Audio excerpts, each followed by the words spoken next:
খুনি, চাঁদাবাজ, সন্ত্রাসী, দখলবাজ তাদের কোনো দলীয় পরিচয় হতে পারে না। গুলিস্তান এলাকায় উপর্যুপরি চাঁদাবাজ এবং দখলবাজদের তৎপরতা ব্যাপকভাবে বৃদ্ধি পেয়েছে। সাধারণ মানুষের দোকানপাট এগুলো দখল করে নেওয়া হচ্ছে।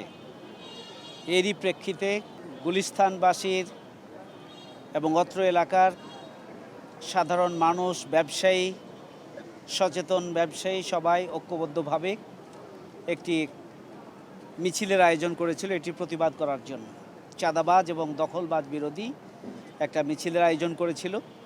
ফুলবাড়িয়া বাস টার্মিনালের বিআরটিসি বাস টার্মিনালের পাশেই মিছিলের জন্য যখন অপেক্ষমান অবস্থায় প্রস্তুতি পর্ব চলছিল, ঠিক সেই সময়ে চাঁদাবাজ এবং দখলবাজদের পক্ষ থেকে অত্যন্ত সুপরিকল্পিতভাবে ন্যাক্কারজনকভাবে হামলা পরিচালনা করা হয় এবং তাদের হাতে আগ্নেয়াস্ত্র ছিল, দেশীয় অস্ত্র ছিল এবং তাদের হাতে লাঠিসোঁটা সহ বিভিন্ন ধরনের ছুরি, সেগুলো তাদের হাতে ছিল।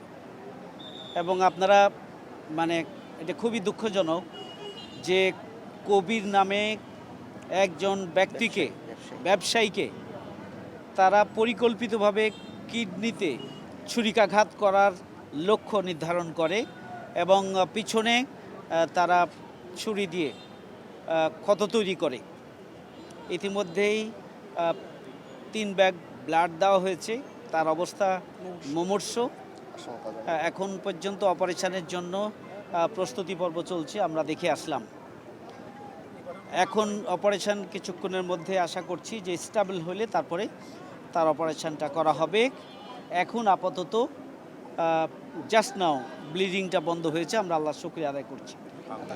এর বাইরে এনামুল হক, ওমর ফারুক, সুলতান উদ্দিন, পারভেজ বিভিন্ন জনের উপরে তারা এমনভাবে হামলা করে যে তাদের অবস্থাও গুরুতর। তারা বিভিন্ন বেসরকারি হসপিটালে বিভিন্ন জায়গায় তারা রয়েছেন, ট্রিটমেন্ট নিচ্ছেন, চিকিৎসাধীন রয়েছেন। কমপক্ষে 25 থেকে 30 জনকে নির্বিচারে তারা হামলা করেছেন এবং আহত করেছেন।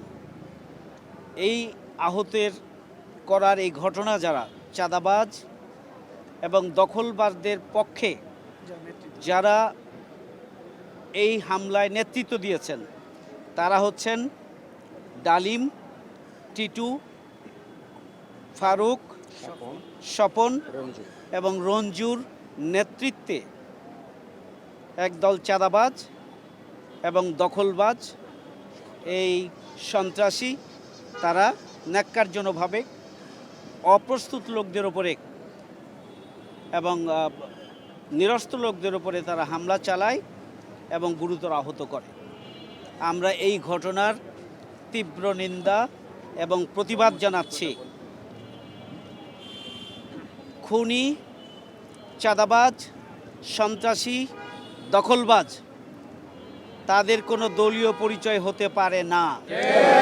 তারা ব্যবসায়ীদের শত্রু, তারা জনগণের শত্রু, তারা দেশের শত্রু এবং তারা কোনো বিশেষ দলেরও শত্রু যদি কোনো বিশেষ দলের লোক তারা হয়ে থাকে।